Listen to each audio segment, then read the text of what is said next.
Hello, everyone. This is Adrian Gonzalez with Talking Logistics, and welcome to Above the Fold, where we focus in on a news item from the past week in the world of supply chain logistics and provide a brief commentary and a question for you to answer. And this week's question is the truck driver shortage a reality or a myth?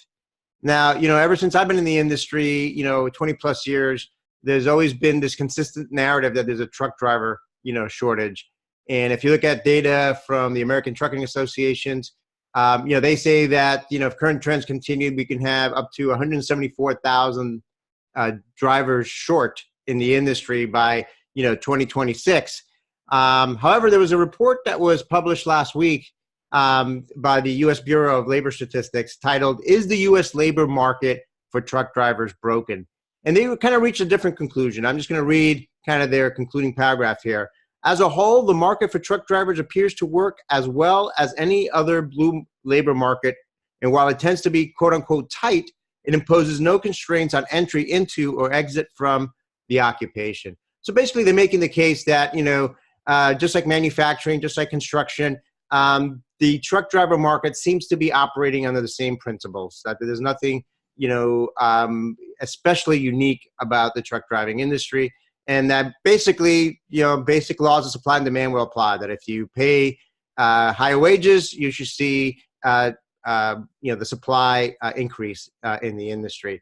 And certainly, there's a lot of folks that fall into that camp when we talk about driver shortage in the industry. I think part of the problem is that there's been this Chicken Little effect, right? I think for 20 plus years, there's just been there's a truck driver shortage, there's a truck driver shortage.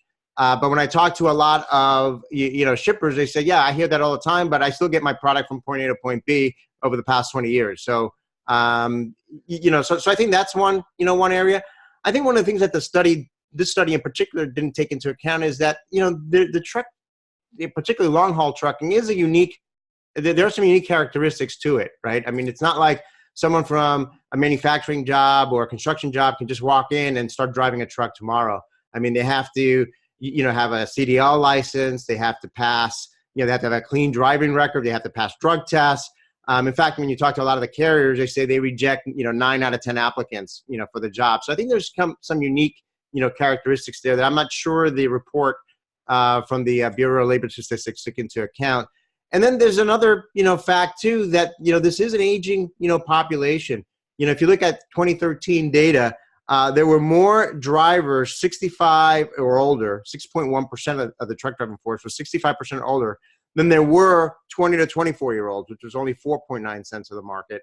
And, that gap is widening. So the bottom line is that, a lot more drivers are reaching retirement age and will leave the market, and you're getting fewer and fewer young folks entering this industry. And I'm of the mindset that, you can raise wages significantly. But I think the attributes of this industry in terms of being away from home and it's just a tough lifestyle, it's just not going to be attractive to young folks. And I hear that all the time from employers, not just in trucking, but even in white collar jobs. This new generation of workers, millennials and Generation Z that are entering the workforce today, they value their leisure time significantly. And that is something that is quite the opposite of what the trucking lifestyle is. So, I think part of the problem is with this word shortage. I think we hang on to that too tightly, and I think you can be very specific in terms of what that means. But I think there are issues within the trucking industry itself in terms of how you hire and retain drivers, and in terms of a growing economy, how do we attract more drivers into this industry? And then, of course, you've got all the ancillary talk around, driverless trucks and so forth that, may have an impact here in the industry.